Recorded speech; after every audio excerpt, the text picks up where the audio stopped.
Hello there, welcome to On the Beat, the podcast that uncovers full frontal male nudity in cinema. My name is Laura, and I'm joined by my co-host Ryan. Bonjour. Oh, salut! Yeah. Comment ça va? That that means hello in French. Oui. And the easiest way to answer comment ça va is just to say ça va. Oh, I see. Yeah. Well, I'm not going to take the time to learn French. I'm not interested. But we're back on the French train.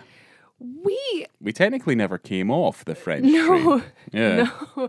It's so weird that we didn't realize that we had picked two films. We wanted to do some LGBTQ plus films this month, and we picked two films from 2013 that were both at Cannes. One won the Queer Palme. This one won the Palme D'or. This one being Blue is the Warmest Color, the romantic drama, also called La Vie d'Adèle. Yep. Yeah. So It's weird how it's kind of worked out this way. I think it's great. Yeah. It's a beautiful accident. I learned a lot more about this film than I don't know. You wanted to. Maybe. Yeah. Maybe. It's troubling. We'll get into it, but how much strife and trouble was going on during the production that doesn't necessarily translate on the screen. You wouldn't know. I think that that's a testament to the actors. Yeah. I mean, I'm going to just preface this as that I think there are severe issues with this film. Cool. So Blue is the Warmest Color. Like I said, came out in 2013. And pardon, this is going to be rough. Léa Seydoux, that's fine. She plays Emma.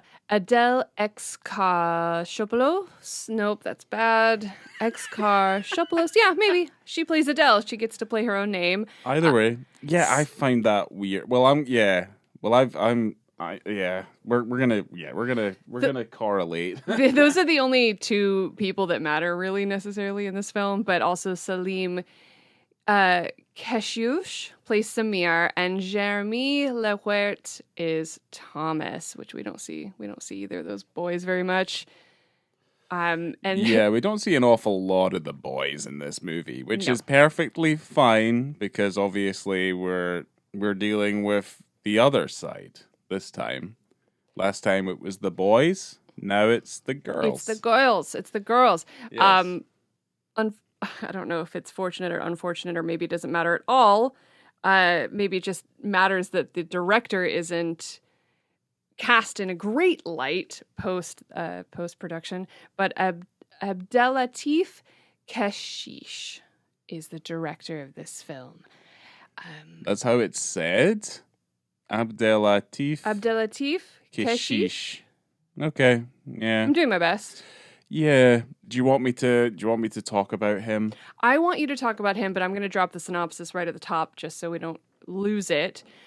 Okay. Pulled from Letterboxd. Thank you very much. Adèle's life is changed when she meets Emma, a young woman with blue hair, who will allow her to discover desire, to assert herself as a woman and as an adult. In front of others, Adèle grows, seeks herself, loses herself, finds herself. Yeah. You know what? As synopses go, that's maybe one of the good ones. It is, because it doesn't give you too much. You're going on a journey. You don't know unless you look it up. You're going on a 3-hour journey, which I did not know until we were about to sit down and watch this film. Yeah, I was almost sick. Like, this is the second longest film we've done on the podcast. Easily, because the longest one we did was almost 4 hours, and that was At Play in the Fields of the Lord. Yes. Which is actually a far better film than this, in my opinion. Don't necessarily agree. This is very different. But yeah, go on. Tell us about the director. So, let's talk about the filmmaker. Abdel Atif Keshish is a Tunisian French film director, screenwriter, and actor. He's been awarded what? Oui. Well, he said wait, and I'm like, okay. No. I'm usually never. Attends. Well, I'm usually never wrong. Okay. So he's been awarded several times at the Caesar Awards, and he won the Palme d'Or for Blue is the Warmest Color. And just to kind of like hang on this point a little bit, because we did Stranger by the Lake. Why the fuck did that not just win the Palme d'Or? And this was maybe nominated for the Queer Palm or something. I genuinely do not know. Like, was 2013 just a year where they were just striving for mediocrity? Like, was it just that sort of year? What? It was a very interesting year in France, at least. You know, there was a lot of strikes and protests going on. Maybe not strikes, but protests about rights, about gay rights and gay marriage and stuff at the time. So and then having a lot of queer cinema come out at that time, I wouldn't be surprised. I'm not surprised. You know, you got to fight back. I guess. Against the bullshit. But then this is the one you champion? I don't know what else came out that year. I didn't see everything that was at Cannes for starters, that year. Stranger by the Lake came out, and that's a far better film. Anyway, right, okay. But anyway, let's just get back to his filmography. We'll get through this quickly. So his films, it's not a massive filmography. There are big gaps in between his films, though. Not surprised. So in 2001, he has Poetical Refugee. In 2003, has Games of Love and Chance. In 2007, he has The Secret of the... Is it the...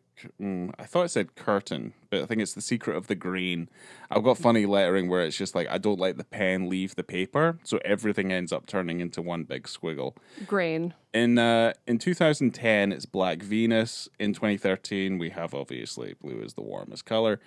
And then in 2017 and 2019, it's like two back-to-back. It seems like they're films that kind of follow each other because they have the same title, but they have certain subtitles that are different.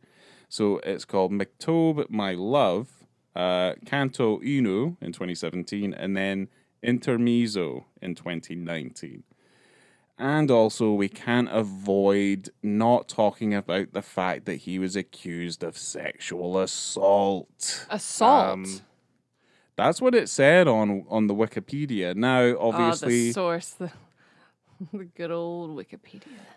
Because it's user-generated, we can't base it on that. But the paragraph on there is incredibly short to the point where it's like he was accused, but due to lack of evidence, they didn't pursue it. There's also kind of other certain things as well, because certainly... If you look at Blue is the Warmest Color on Letterboxd, for like a Palme d'Or winner, it's rated quite low. It's got like a 3.3 or something like that.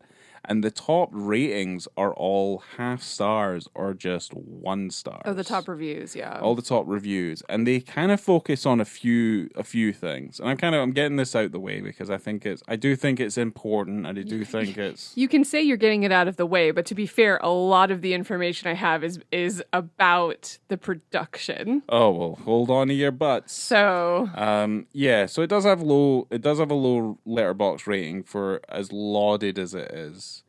But you know, they have like people have issues with the movie for like its depictions of a lesbian relationship, for the quite arduous sex scenes, and certainly for me personally is that I struggle to see the correlation between this director and his need to tell this very particular story.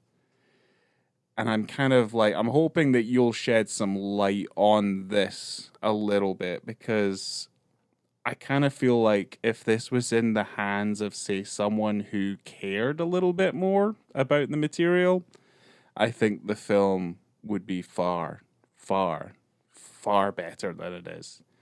But yeah, let's get into this. I don't really have a lot of answers for you in terms of why did this director get attached to this film? Why Is this the story that he felt like he wanted to tell? Why was it such a crazy production? Why did these actors never want to work with him again? I know that. I have answers to that. But why he wanted to tell the story, I don't know. I guess, like, because of the information that we have, and it's relatively quite scant. Plus, I'm not really that interested in like diving into like the allegations and stuff. I think the fact that they're even there is obviously it's a red flag, funnily enough. But yeah, I'm just it concerns me when you see things like that, and then you have a film like this with a story that I feel is quite personal and it's quite sensitive. Absolutely. And it feels, from just like finishing the other half of the movie today, it's so ironic that I say that the film feels quite cold and sterile. Like, that's what I get from it. Okay. Interesting. Let's just rewind a little bit. I'm gonna. Okay. All right, I'm back. I'm gonna start somewhere else. You know what we do generally is that you drive the ship and I just make the jokes. Oh boy. Okay. I don't know if I'll be making many jokes today. Okay. The film is based off of a comic book called Le Bleu est une couleur chaude. It's also called Blue Angel by Jul Maroh. Yeah. Which you started reading today. I did. I got 40 pages into it because I just got my library app working. It's go to your local library. You should go to your local library.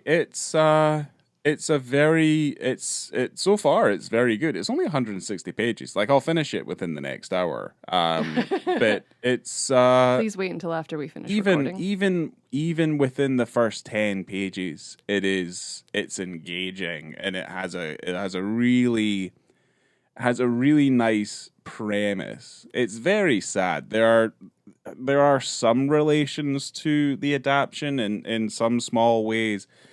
But like many adaptions, like the fucking blueprint is there, like, to use. I have no idea why they did not just do a straight adaptation of the book into a film form. I don't understand, because it even within the first like few pages, it is so much more heartfelt than what the film becomes. So it's basically in two parts, I would say.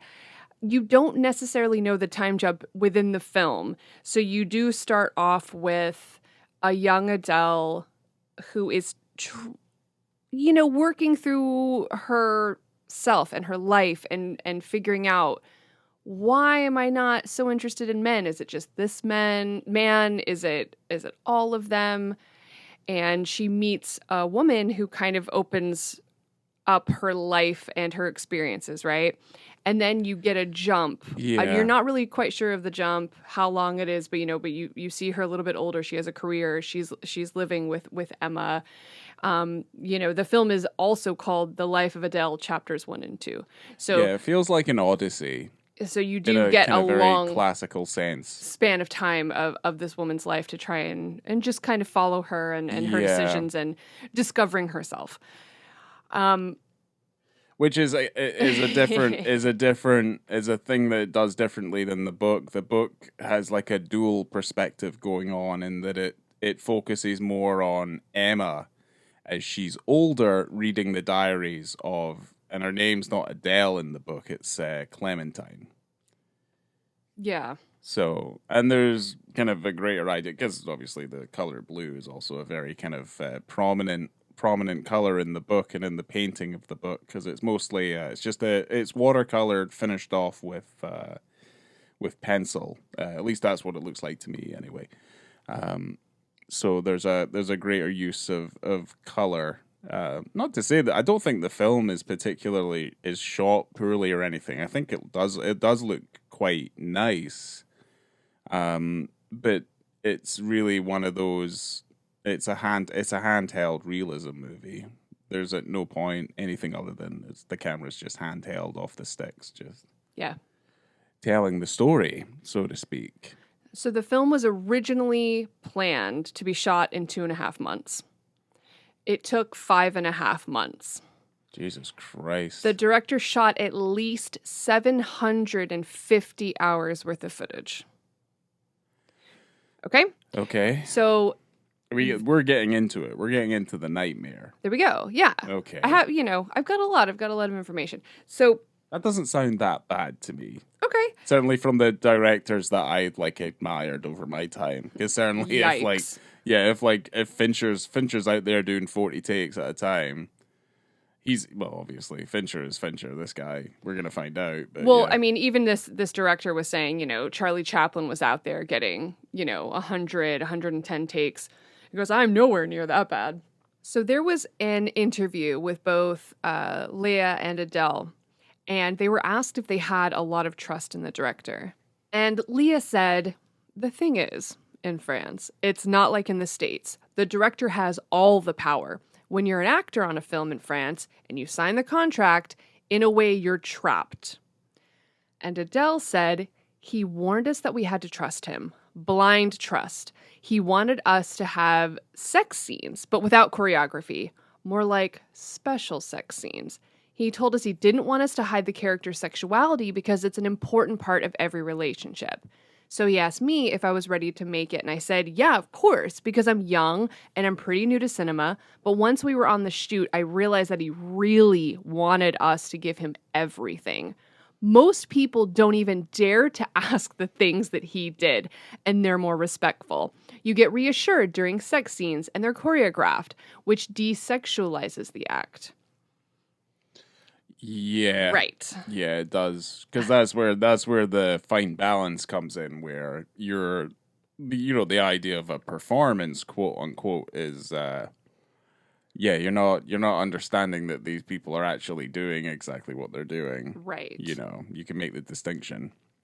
There was also an interview where the director was asked if he considers himself difficult as a director, and he responded, I certainly don't consider myself difficult. I consider myself creative. I consider myself demanding, but I would never be aggressive or in any way violent on a set. I mean, it's good that he makes that distinction, Yeah. I mean, there's been plenty of times we've had like director stories of people. I mean, William Friedkin being probably one of the most criminal film directors of all time. Yeah.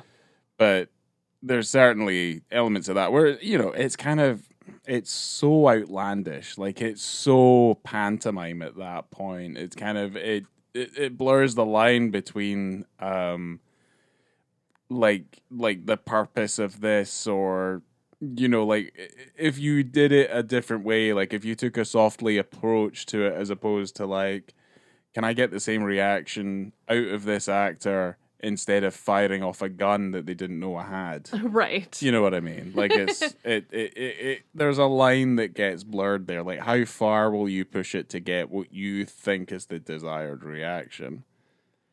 The story, is, you see it a lot more in the third act of the film, where you have Adele, who's more of the working class person in the relationship, trying to adapt the life of Emma, who's more middle class. She's an artist. She's starting to get a lot more recognition with her art. And the director was asked if he was also part of the class dynamics while working with Léa Seydoux for months and months and months. And he goes, if I were to respond to this, I'd be very nasty. And actually, Leah has not had that much experience as an actress. She has a lot to learn. So, yeah, there's a lot going on there where it seems as though both the director and the actors in the film are just trying to keep it together just to get this film out. Because there's so much strife and so much anger and frustration between everybody that once the film got out, they were just so happy to have it out and gone and away so that they could move on with their lives. Because the actors weren't able to see their family and friends. The filming took more than twice as long as they were expecting. Léa Seydoux would sneak away to go see her friends and family, even though she wasn't, allowed to, quote unquote. So they were basically almost imprisoned in a weird way. Right. And that's not indicative of French film productions, though, is it? It's just indicative of this man's production. Correct. Right. That is eye-opening. Yeah. For a film that's like, it's effectively about it's an odyssey about a relationship, like a young woman's like sexual awakening, and also her first love. Yeah, her first true love. Yeah, it's really just a story about your first love and how that doesn't always and hopefully doesn't always work out, because you need more than just your first love. This girl is in high school when she meets Emma. So and you have in real time between these actors an 8-year age gap, which is about what it is in the film as well with their characters. So you have about that much of a gap in their age. So you have a much older woman, with a girl who's 16, 17? Yeah, not allowed to drink. Mm-hmm. And she's going out to bars. It is France, though. It's kind of slightly, it's different culturally, but still, the legal drinking age is 18. So to go out to bars, you have to be 18 to drink at home and stuff. It's very different, but it's very different. I mean, there are elements of the stuff that you don't really see, because again, like the book itself, like it falls into those trappings as it's a literary piece of work. So it's a little bit more wordy. You're able to kind of get into the head of the characters, and you're able to kind of figure out the intricacies of like what they're thinking, because they're literally speaking their mind in the book. Obviously, in the case of the film, there's no voiceover. It doesn't really do any sort of direct adaptation from that, but there are elements in the book where when she starts to have thoughts and feelings of like being certainly with Emma, because Emma is this kind of unicorn who she sees passing in the town square, and it starts to like haunt her mind and her dreams, and it stirs things up inside her that she didn't feel before, and that she never felt like she could articulate. Or like explore, because there are very literal moments in the book where she's just like, it feels very unnatural to me to not like boys, and it feels weird that I like girls. It's very touching and very emotional and upsetting and sad just to see this young woman very confused and doesn't feel right in her body and doesn't feel right, because you do have those cultural pressures, even with her family, and it's not like her family is trying to make her feel bad. They don't know, and it's just how they were raised. You grow up, you get a boyfriend, you get married, the man supports you, etc. So with her not understanding why she doesn't enjoy having sex with boys and feeling these feelings towards girls and just seeing her struggle with that and just crying, it's very sad. But it's nice to have her meet Emma and to get to explore that side. There's a lot of big, like, good for her kind of moments.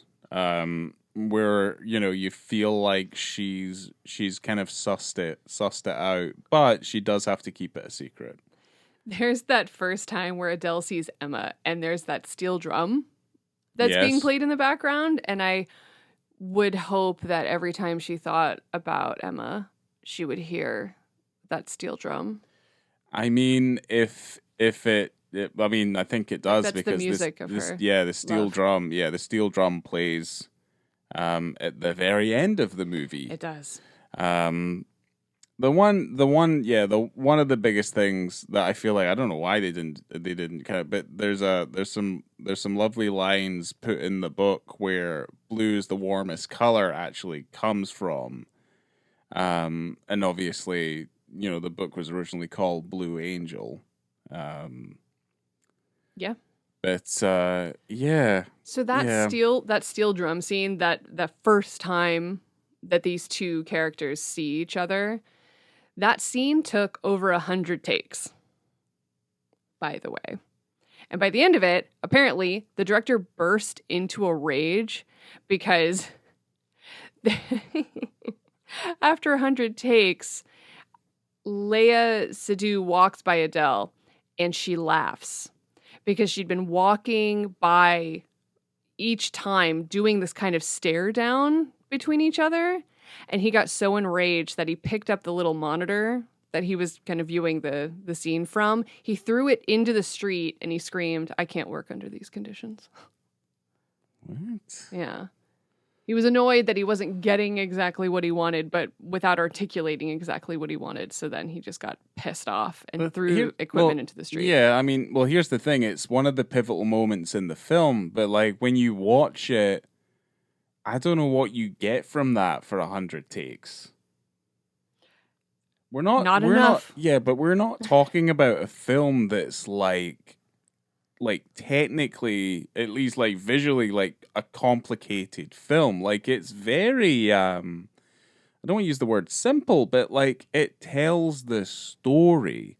Like at no point is the camera on a set of sticks. It is an operator following these people around, and it felt to me personally that it was shot incredibly quickly, but then they were also allowed to give the actors a lot of time to, I guess, get very comfortable with the material, get comfortable in the environments, and kind of really process the the material. But from what you're saying, it sounds like they just fucking... He's just a megalomaniac. But yeah, he's acting like a megalomaniac. And I don't think that sort of behavior is welcome, in this day and age. Certainly not in our modern film industry. And, it just makes me harken back to the fact that, do you produce better films eliciting an attitude or behaviors like this? And I'm not 100% sure. You can still make a good film and not fucking tip over a tea cart in order to do that. You don't have to do that. Not have people hate you forever. Or in the case of breaking fucking Ellen Bernstein's hip, it doesn't, or coccyx, sorry. I don't think that it's a great way to treat people, but it is interesting that despite the amount of strife and nonsense on set over 150 hours worth of footage, that you still have a really, I believe, a touching story. So I know you might not totally agree with me, but I think there was a lot of it that it was really quite touching for me. I think there's some nice stuff in it, but the problem is that it's kind of overshadowed by the gratuitousness of it.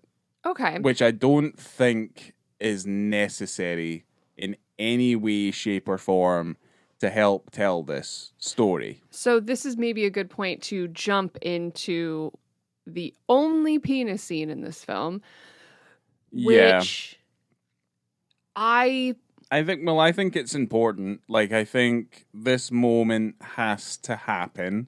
Yes. Because she has to come to the realization that this is it's just not for her. So this scene happens 22 minutes and 50 seconds into the film, into this 3-hour odyssey.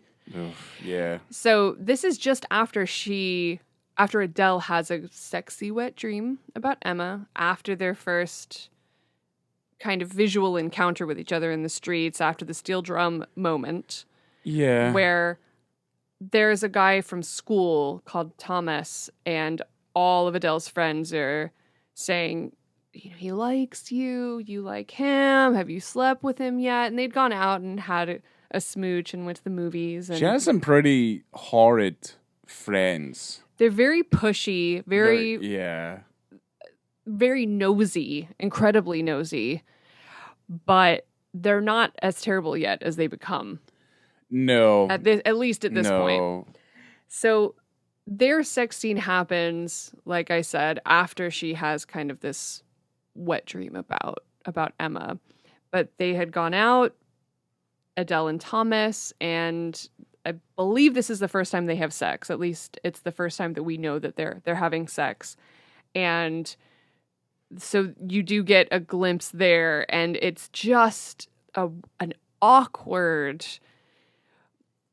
kind of struggle for her. You could tell during the time that they're having sex together, where she just is not into it and she's not feeling it. And he kind of keeps asking her, "Are you okay? Are you into this?" And she has to just reassure him, because otherwise it's really awkward. It's just quite a sad moment, because from that moment after she has sex with Thomas, you can see the struggle that she's having with her own sexuality. She's not sure why she doesn't like this. She doesn't know where to go from there. And she's having a really hard time with her awkward friends, who are being very pushy, being very pestering about her, asking over and over and over again, like, "Did you have sex with him? How was it?" And there you end up having that time where she goes to the gay bar with her friend. Yeah. Where she actually gets, afterwards she goes to a lesbian bar. And she actually meets Emma for the first time. Yeah. I don't know, like, maybe I'm misremembering that sex scene. Because he rolls over, it's an erection that we see. Yes. I feel like I'm misremembering, because I don't know if I get that from that sex scene. Yeah, you get that stuff, like, afterwards, where, she has to come to terms with it. And it's after she has sex with him that she's like, I can't be with him anymore. Because she knows she's not into it. But I did feel, and you're not quite sure in the moment when they're having sex, is it because he's a bad lover? Is it because he's bad in bed? Or is it because she's just not into it? That's kind of where I was. Because the sex scene itself, because again, like the film is so kind of it's drawn out. Personally, I feel like it's padded a lot. Like, scenes go on for far longer than they ever need to. But the problem is like, with that sex scene, like what you're saying there, I don't know if I get that from it. Okay. Like, I don't think I get the fact that she's having an uncomfortable time or that she's having a bad time. I'm a little bit like, well, like for me personally, the bit in the book is slightly different. You don't see them have sex in the book, but they've obviously, in the book, they very nearly have sex, but she just can't go through with it. And he's willing to, like, pump the brakes and take the time. And, he's going out with a girl who's, a little bit younger. In the book, she's a sophomore. He's a senior. I think it's the same in the film as well. So he's a nice person willing to take the time to do it into this, and he doesn't fully understand why she's not into him as much as he's into her. Well, it's similar. It's very similar, except that they actually do the deed in the film. Yeah, I just don't know if I like that. Like, I just don't think, like, I think it's an important moment to have in this filmic adaptation. But for as extraneous as it is, like, for as much as you see, I'm like, Jesus fucking Christ. Like, I don't get that level of involvement from, like, what you just said there. It's the scenes that come afterwards that then basically explain all of that stuff to you. I don't know. That's fine. It's pretty obvious to me in terms of where she's going in her story. I feel like he asks her in that moment, "Are you okay? Are you into this?" He does, yeah, but So it's pretty after, clear that she's not. It's after it's after it's all finished, though. You know, it's like it's the part of the scene. I'm like, do we fucking need that? And the thing is, if it wasn't in the film, again, I've said this before, we wouldn't be talking about it. So it's kind of one of those things. It's a bit of a double-edged sword. It's like, Well, that's why we're here. We're here to figure out, is this necessary? But I think what we're going to end up talking about more is whether or not the rest of the sex scenes are necessary that don't have a penis in them. the rest of the sex scenes, as much as I think at least the, like, one of the first ones I think is fine, they're way too long and they're just way too detailed. Like, there's no need to take it that far, because it gets into like 9 songs territory where it's just like, because like you get to the point where you're listening to it and you're watching it for so long, you're just like, I have to turn the TV down. It's one of those moments where I'm glad I wasn't listening to it on my headphones, because I would have been very uncomfortable. But the first time, so we'll move away from the penis. We'll move into the labia. How about that? Okay. So the labia, right? Okay. We'll move right into it. Just say the vagina. We don't have to cut up the vagina into parts. I do, because molds of their labias were created for these sex scenes. What? What are you talking about? I'm talking well, about... where were those molds? Wait, where were those molds? On... when they go down on each other and stuff? Oh, and they put them on top? Yes. Looked relatively quite seamless, if that... Because they go to town on each other. This is about a 10-minute sex scene. This is the first time that they are intimate with each other, and I'm talking about Adele and Emma. This is also Adele's first sexual experience with another woman. Yeah. And they really, really go for it. And it's the lights are on. They're naked. They're upside down. They're this way, that way. So yeah, they had prosthetics made for this particular scene. That first sex scene took 10 days to shoot. Fuck that. Which I don't know why you're surprised, because of how crazy this production is. Yeah, fuck that. Like, that's fucking insane. Like, that's like beyond. Like, how does that content help the story? So there's also a lot of controversy in terms of the gays in this film, because Oh, the GAZE. And not the GAYS. Yeah, I was gonna say. I was like, if you've got a problem with that, then because a lot of people are talking that there's a heavy male gaze in this film. Yeah, that's plain as day. But it's kind of hard because I don't know. It's a movie about... I mean, we just watched a movie called Am I Okay that was directed by, I don't know if it's two gay directors, but one of them's definitely gay. Okay. Yes. And that movie is relatively tame, but like you don't need to see like Dakota Johnson going to the extent that these actresses are put through for Blue is the Warmest Color in that movie. Like, you get it, I mean, it's a shame that, like, Am I Okay is relatively quite formulaic and very predictable, but, like, it doesn't need to go that far. But then you have that conversation about why can't we show these things? And are we exploiting these people by showing this much sex? Or are we shielding audiences from not showing enough? Because sex is a part of life in humanity, right? So what is the harm in showing too much sex? Like, where's the breaking point? I don't know. I think... For me... Right, okay, you go first. This does go too long.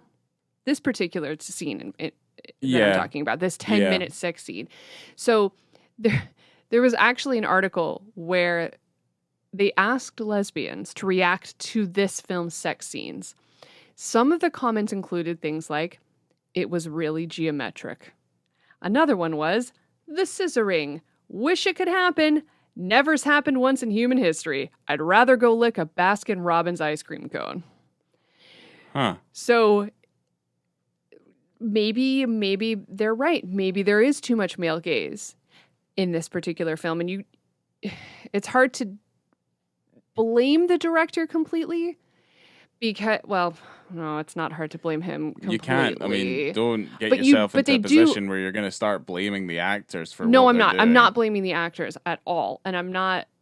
But the actors did defend the director and said that it would have been this way even if it was a female director. So it doesn't matter if it's a male or a female director. That's coming from the actors. And it is, I guess, upon us to decide whether or not it's too heavy of a male gaze, not enough of a female gaze, but it's a lot. The sex scenes are a lot. Yeah. This one in particular, the first one. My whole thing is kind of like, because we do visibility and context, for me personally, like a sex scene has to substantiate an emotional weight that helps to drive the story forward. Like, you want that moment in your story to have real emotional weight because you're witnessing a very private, intimate moment between two characters who are coming together and they're sharing a very personal, intimate moment. I think this does have weight. This is a huge moment for Adele. It does, but there are moments in the film that are non-sexual that I think hold more weight. Because there's that moment of them on the bench. And I think that scene itself, again, that goes far too fucking long, that like just it does a better job than the sex stuff does. I think that's hard. That's difficult because then we get into a territory where we don't think that sex scenes are necessary. And I disagree. Well, I disagree with that as well because I don't think that's true. But what I do feel like is that when you, let's say you put all of the elements of this, you put all of the story, you put all of the production, you put the actors, you put the director, you put it all into like a bucket and you shake it all up and then you spill it all out. To me personally, it doesn't add up. There are parts of this where I'm just like, it's a little disingenuous. I feel like it's slightly misleading. I feel like it does a disservice not only to, to real time, like people who have dealt with this strife in their own lives. I feel like it's disingenuous, and it's a little bit. Yeah, it feels untrue to me. Like I don't like it. I don't like where this person is taking it. I don't know. I am excited that a director, and it's the same with the director of Stranger by the Lake, Alan Girardi, where he goes, I want there to be sex in this movie. We have to show the eroticism and the, he didn't say eroticism, but it's a part of life. We're going to show it, and this is what it's about. And this is what this is about as well. You have people coming of age, one person coming of age, and learning about their sexuality. So to not have this in the film would be problematic. That's fine, but I think it's all down. I don't disagree with you either, though. That it's a bit much. It comes down to framing, like how you put it together. It's a bit much. I don't feel weirded out by the stuff that happens in Stranger by the Lake. I'm just like, fuck yeah, here we go. Like, this is kind of like, there's like varying spectrums here. Like, there's 9 songs that I think is on one end of the spectrum, quite negatively. And then you have other scenes, say, like, I don't know, To Live and Die in LA, which is kind of, it feels a little bit more, like, fun. And in this, it's like, yeah, like, it kind of teeters more on the negative.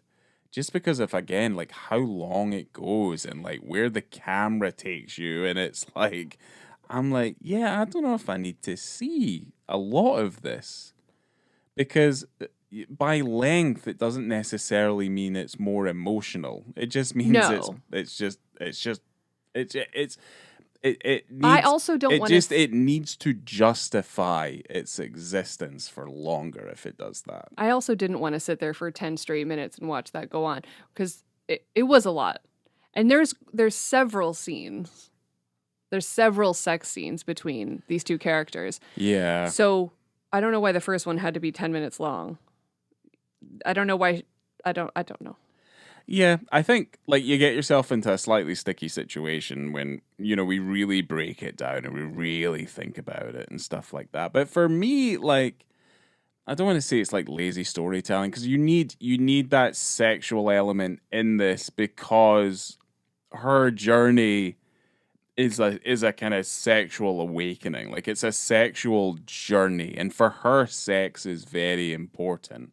And we do find that out through the course of the story that sex for her it's a very important integral part of her existence. But yeah, I do think it comes down to framing, and then when we look at like the other parts of the production, it does put into kind of stark contrast, like it makes you question like the intent and you know like the tone of like these scenes in the movie where you're like I don't know, like when Leia Seydoux said that in a way they were trapped, and that and Adele said that we had to follow him blindly because he wanted special sex scenes. Yeah. No, it is weird. Because it's like, it's a weird image in your head. It's like, it's you've got your director and you've got, because it'd be closed set situations. You know, you've got your actors there doing what they're doing. You've got your director watching the whole thing. And you've got your person operating the camera, someone operating the sound, blah, blah, blah, blah, blah. But then imagine watching that for 10 straight days. This is also pre-intimacy coordinators here. So it's gonna be difficult. And it was. And not to say that the actors said that this was the most difficult thing to shoot.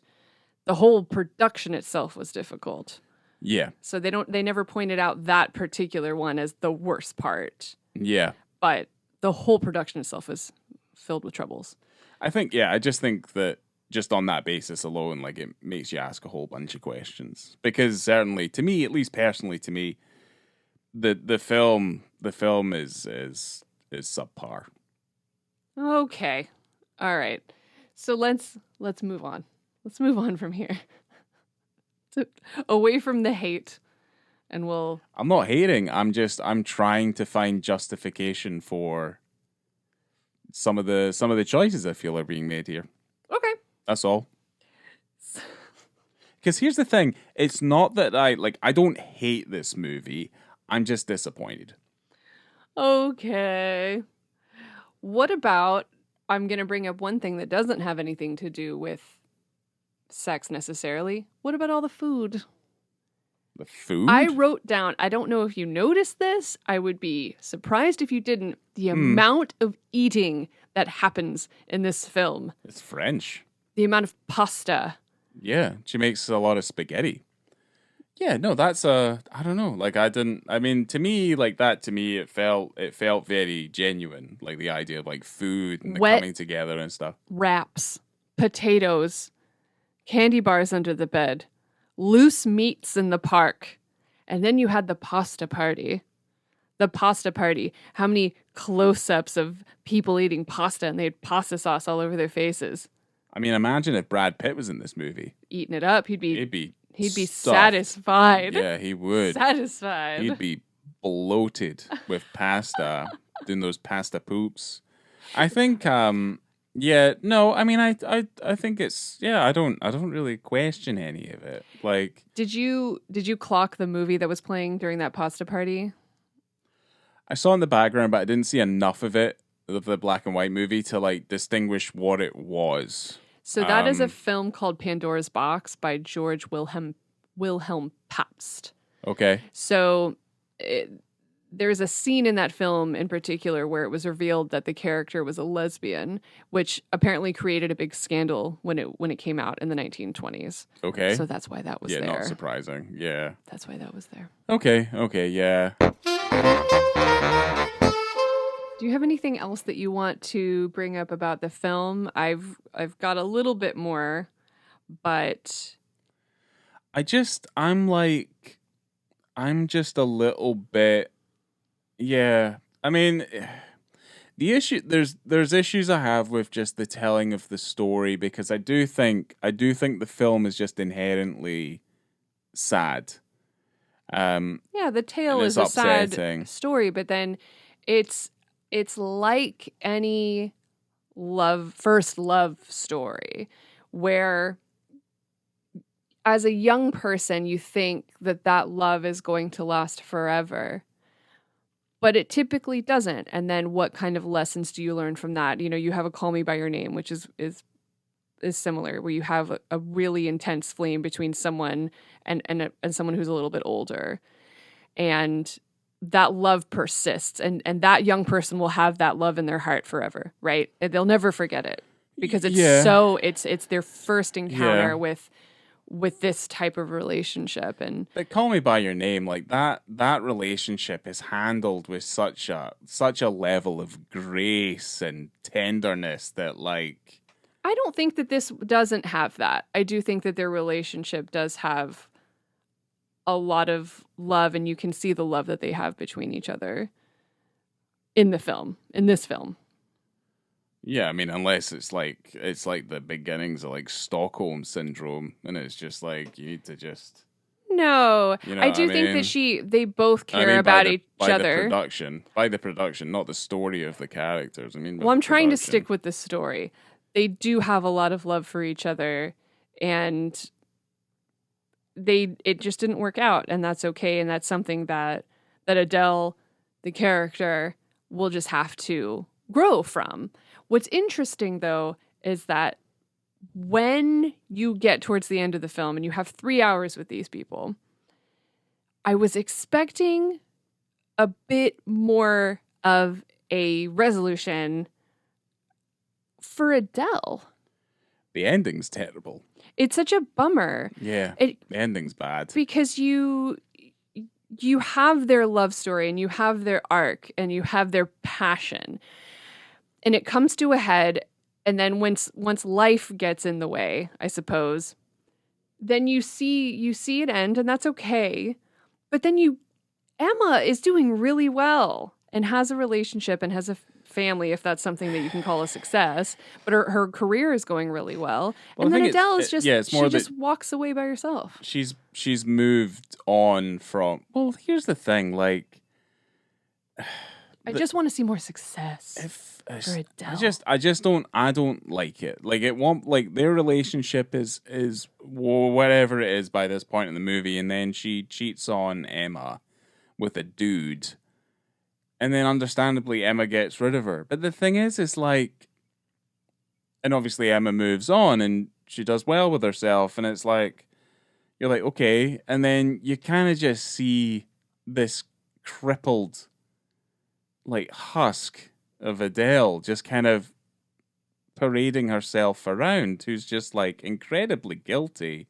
And is understandably, you know, she's made the mistake in her life. And it's just kind of, the film ends with you thinking, well, she's just going to wander around with this element of guilt that's just going to hound her for the rest of her days. Hopefully she's gotten over it.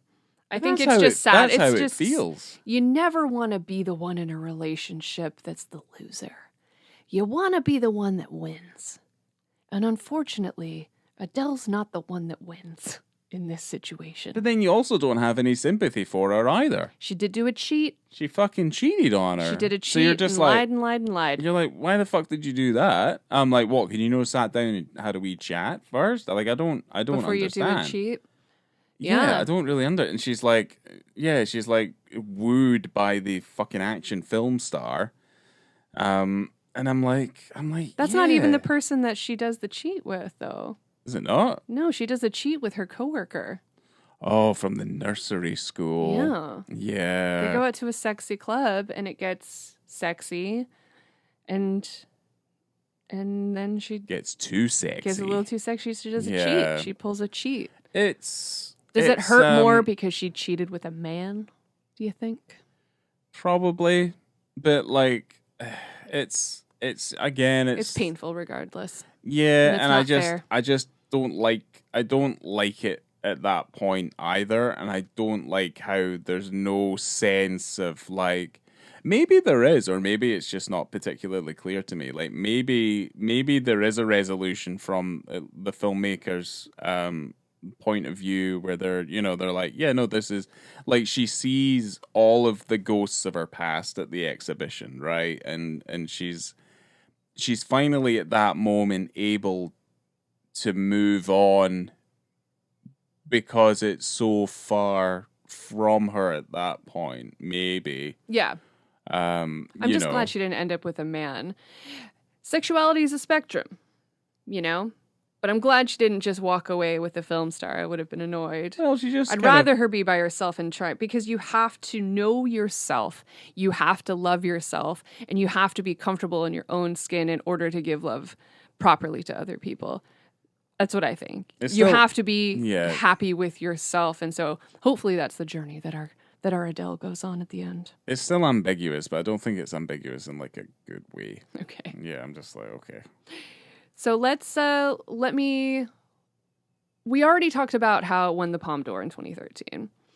This was also nominated for a Golden Globe and a BAFTA for the best non-English language film, but it lost to Paolo Sorrentino's The Great Beauty. Okay. Did not win, but it did win the Palme d'Or. And that's kind of all I have in terms of info. It's just a troubled production. I think the film came out pretty okay. I liked it, but maybe we should give our ratings. What do you think? Yeah. Let's go with you first. Because I want to end it on a high note, and I feel like yours is going to be pretty low. So let's go with you first, Ryan. I just think it's kind of disappointing. I don't think it's like you kind of you spend all that time making a movie and it's so troubled and full of strife that you've just created out of fucking nothing, and then it's like, oh, it's mediocre. All right, go on. Well, here's visibility and context. Let's go for it. I mean, I like the context. Like, she has to. Yeah. Do I like the context? Do I enjoy the context? Do I enjoy watching these teenagers have complicated emotional sex with each other? Contextually, like, I mean, it makes sense in the narrative that this has to happen because she has to have a turning point where it's uncomfortable for her to be with men, and then this is obviously the springboard that catapults her into I don't know, self-discovery. Yeah, self-discovery of her. And yeah, I think that's fine. So contextually, that works for me. So I'd maybe give it like a 4. And then visibility, obviously, you see a boner, it's all there. I'd say about a 3. So I mean, I'm gonna give it a 3.5 visibility context wise. I think it has to be there in order for certain other elements of the story to obviously make sense. But yeah, I do think like the sex scenes are just a little bit long and gratuitous for no real good reason. For me, in terms of visibility and context, I also gave it a 3.5 because with the sheer amount of female nudity in this film, and maybe people are correct that the male gaze is a bit strong. I would say so. And maybe it's not fair enough, but it's nice that there's a penis in there. I like her journey. She's got to try things, and she didn't like it. But I think that it's nice that it's there just to give a little bit of balance. I mean, the scale is tipped hard. The scale is tipped like incredibly ridiculously hard. But it's an integral element, I think, that needs to be told. It's an important moment in her the journey. Story, yes. For film, Ryan? So, out of sheer disappointment, and because I do like, to me, it feels quite cold and a little sterile, and it's way too long. Like, it's just it does not substantiate its length. I feel, and I gave it 2 because there are certain elements of it. I do like the way it looks. I do like its realism. There's some really nice performances from the 2 central characters. That's the one thing I will say, is that under the circumstances, they do give some fantastic performances. Yeah. And I do like elements of the adaptation where we focus more on Adèle, who obviously in the book is called Clementine, and obviously Emma is less so an integral part of like the narrative, in much as like she's there, then she's not there, then she comes back, and then she's not really there again. In the book, it's she's got a much bigger role in the story. But yeah, it's, for me, there's elements of this film which make me feel a little bit icky, and I don't know if this film comes from a genuine place, seeing as the book obviously came from a genuine place, and it feels disingenuous. And from what you've told me in terms of like the production, it really doesn't surprise me. And I just don't think that this film deserves the praise, or at least the praise towards the filmmaker who decided to take this story and adapt it. And I certainly do not think that it deserves it on the basis of how he's treated these women either. So I'm disappointed by it in general. And I think the 2 central performances are the only thing that really give this film any value.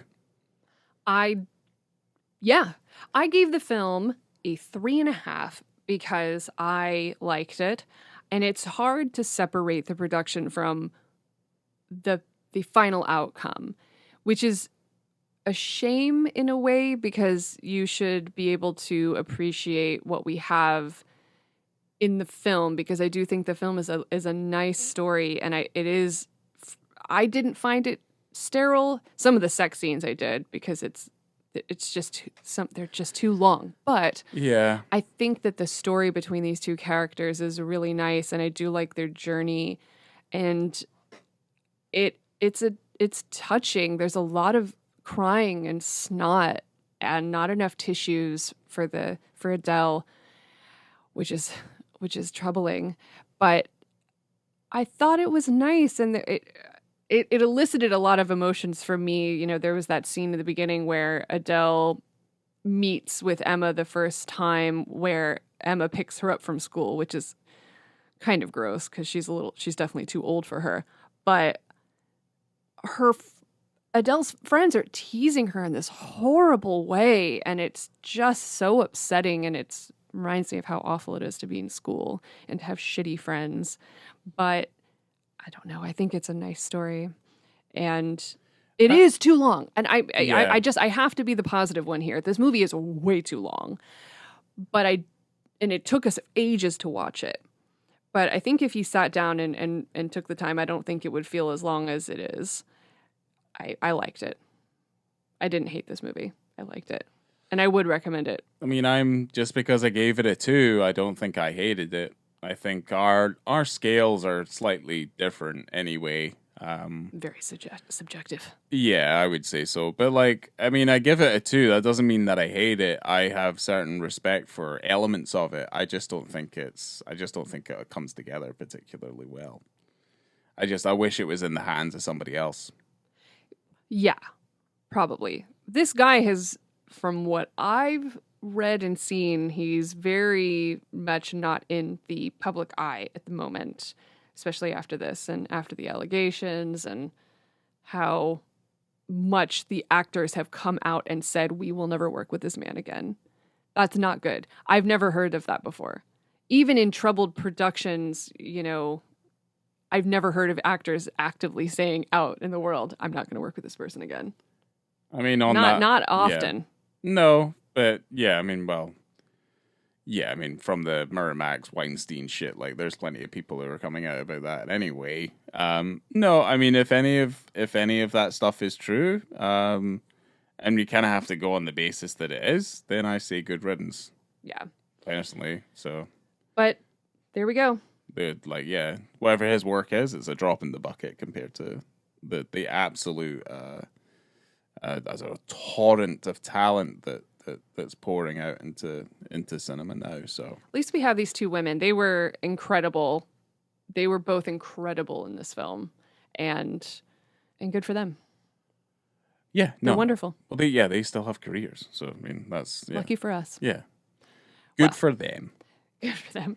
Well, what a ride. Thanks for being here, Ryan, and coming to you from a sad art show breakup scenario. Oh, God. I have been Laura. I am Ryan. Au revoir. Au revoir. And bye-bye. Bye. Goodbye.